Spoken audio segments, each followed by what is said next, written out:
ਸਾਰੇ ਹੀ ਵਿਦਿਆਰਥੀਆਂ ਦਾ ਸਾਡੇ ਚੈਨਲ ਤੇ ਬਹੁਤ-ਬਹੁਤ ਸਵਾਗਤ ਹੈ। ਵਿਦਿਆਰਥੀਓ, ਜੇਕਰ ਤੁਸੀਂ ਸਾਡੇ ਚੈਨਲ ਤੇ ਪਹਿਲੀ ਵਾਰ ਵਿਜ਼ਿਟ ਕਰ ਰਹੇ ਹੋ ਤਾਂ ਸਾਡੇ ਚੈਨਲ ਨੂੰ ਸਬਸਕ੍ਰਾਈਬ ਕਰ ਦੇਣਾ ਨਵੀਂ ਵੀਡੀਓਜ਼ ਵਾਸਤੇ। ਠੀਕ ਹੈ ਜੀ। ਅੱਜ ਅਸੀਂ ਲੈ ਕੇ ਆਏ ਹਾਂ 9th ਕਲਾਸ ਦਾ ਇੱਕ ਸੈਂਪਲ ਪੇਪਰ ਜੋ ਕਿ ਉਹਨਾਂ ਲਈ ਬਹੁਤ ਇੰਪੋਰਟੈਂਟ ਹੈ। 2024 ਲਈ ਹਿੰਦੀ ਵਿਸ਼ੇ ਦਾ ਸੈਂਪਲ ਪੇਪਰ ਹੈ। ਠੀਕ ਹੈ ਜੀ। ਸੋ ਬੇਟੇ, ਜਿੰਨੇ ਵੀਡੀਓ ਐਂਡ ਤੱਕ ਦੇਖਣੀ ਆ ਕਮੈਂਟ ਵਿੱਚ ਯੈਸ लिख दे ताकि ਅਸੀਂ ਉਹਦਾ कमेंट पिन कर सकिए। 3 घंटे का समय मिलेगा। चलो शुरू करते हैं आज का पेपर। ओके, पर सब्सक्राइब ज़रूर कर देना। अब चलो निम्नलिखित बहुविकल्पी प्रश्न करते हैं। हिंदी भाषा की लिपि कौन सी है? सो हिंदी भाषा की लिपि है देवनागरी। अनुनासिकी जो चंद्र बिंदु है, ये चंद्र बिंदु वाला शब्द लिखें दांत। इच्छा कौन सा वर्णों से जुड़कर बना है? ये वर्णों से। शुद्ध शब्द कौन सा है? ये वाला क्योंकि। ठीक है।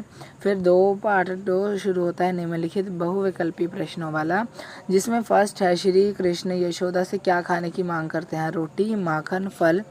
क और ख दोनों। क क्या है? रोटी और ख क्या है? माखन। ये दोनों खाने की मांग करते हैं।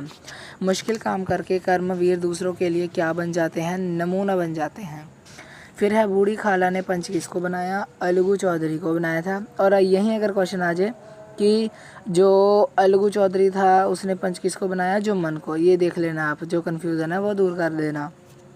मुन्नी के लिए पाजेब कौन लाई थी? बुआ लाई थी। फिर ये जो हमें पद्यांश दिए गए हैं कविता के, इसके हमें देखना है अब क्या ऐसे यानी कि सल्यूशन क्या है। जीवन में बाधाओं को देखकर वीर पुरुष क्या करते हैं? घ ऑप्शन घबराते नहीं।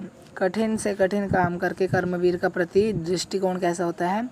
उबताते नहीं। बाधा शब्द देखो, बाधा हमें पता है, बाधा शब्द का अर्थ मंजिल तो हो नहीं सकता, हिम्मत भी नहीं हो सकता, ख और गो दोनों नहीं हो सकते। रुकावट इसका सही आंसर होगा। इस पद्यांश का सही शीर्षक हम देंगे कर्मवीर, क्योंकि इसमें अच्छे और वीर पुरुषों की ही बात की गई है। फिर आगे चौथा पार्ट है जिसमें हमें मुहावरे दिए गए हैं कुछ, जैसे कि आग बबूला होने मुहावरे का सही अर्थ क्या होगा? खुश होना नहीं, चुनौती लेना नहीं, गुस्सा होना सही। अकल के डैश दौड़ाना, घोड़े, पत्थर तो दौड़ा नहीं सकते, दाग दौड़ा नहीं सकते। आम के आम, डैश के दाम, गुठलियों के। ये कविताएं वो हैं जिसे हम कहावत कहते हैं। ये तो आपको आनी ही चाहिए। ओके।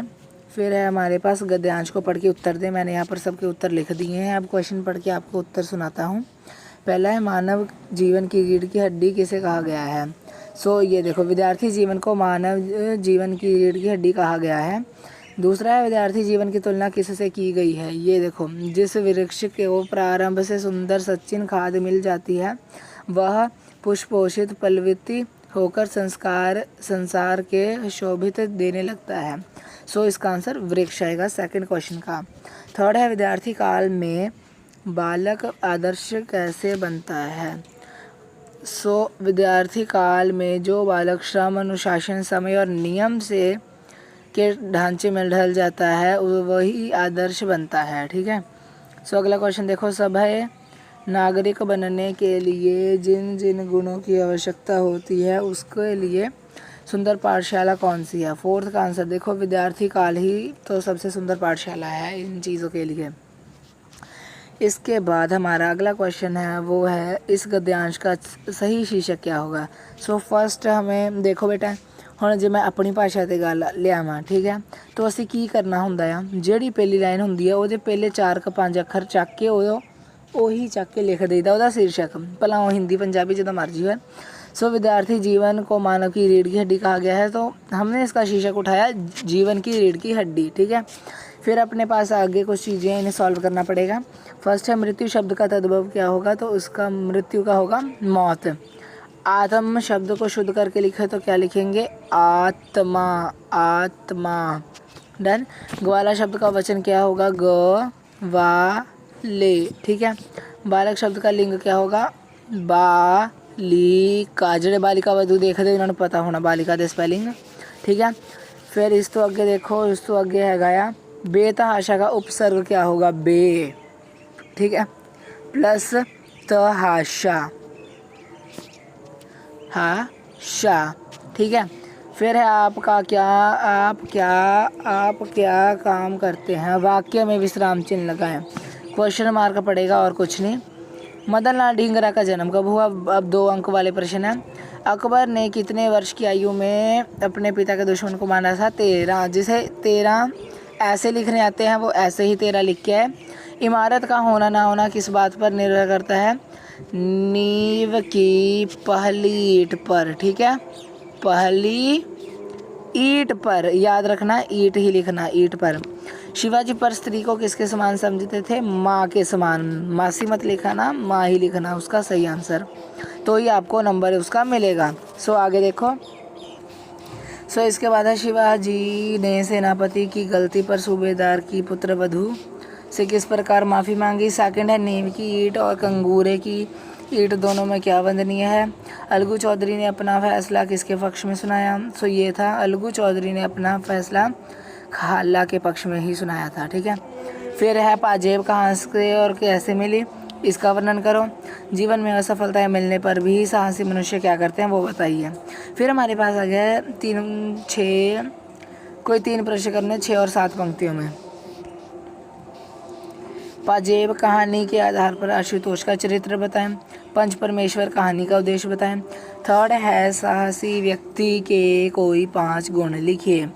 फिर है शहीद मदन लाल ढींगरा के एक सच्चे देशभक्त होने का स्पष्ट कीजिए, देशभक्त कैसे थे? शिवाजी का सच्चा स्वरूप एकांगी पर शिवाजी का चरित्र चित्रण कीजिए। फिर आगे है पंजाबी से हिंदी में हमें बदलना है अनुवाद। चंडीगढ़ पंजाब ते हरियाणा की राजधानी है। चंडीगढ़ पंजाब और हरियाणा की राजधानी है। मेहनती आदमी हमेशा सफल होता है। मेहनती आदमी हमेशा सफल होता है। भारत ਨੂੰ सोने की चिड़ी कहा जाता सी। भारत को सोने की चिड़िया कहा जाता था। सानू प्रभु विच विश्वास रखना चाहिए। हमें प्रभु में विश्वास रखना चाहिए। कुछ पाने लिए कुछ गवाना पड़ता है, कुछ पाने के लिए कुछ खोना पड़ता है।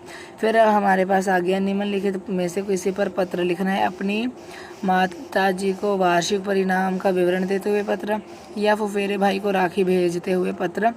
फिर हमारे पास आ जाएगा एक अनुच्छेद, जैसे कि मोबाइल फ़ोन और विद्यार्थी, पुस्तकालय के लाभ या रामलीला। जो आपको इजी लगे आप वो कर लेना। ठीक है, यहाँ पर जो पंच परमेश्वर कहानी, इसके उद्देश्य में आप यही लिख सकते हो कि जो पंच होता है उसे भगवान समझते हैं, और जो भगवान का फैसला होता है वो तो सबको मानना ही पड़ता है, इसलिए पंच का फैसला भी सबको मानना पड़ता है।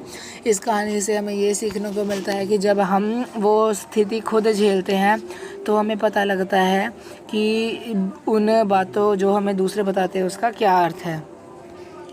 पाजेब का लिखेंगे कि पाजेब हमें जो बुआ थी उसके ही पर्स में से या फिर बैग में से मिली। ठीक है, नींव की ईंट और कंगूरे इसलिए वंदनीय हैं क्योंकि जो कंगूरा है वो इमारत की सुंदरता के लिए एक हिसाब से शहीद हो जाता है। ठीक है, और जो ईंट है वो अपना अस्तित्व दबा देती है इमारत के अच्छा बनने के लिए।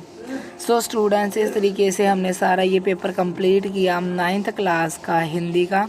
उम्मीद है आपको सारा समझ आ गया होगा। कमेंट में यस लिखकर सब्सक्राइब करके जाना मेरे चैनल को। Thank you, have a nice day.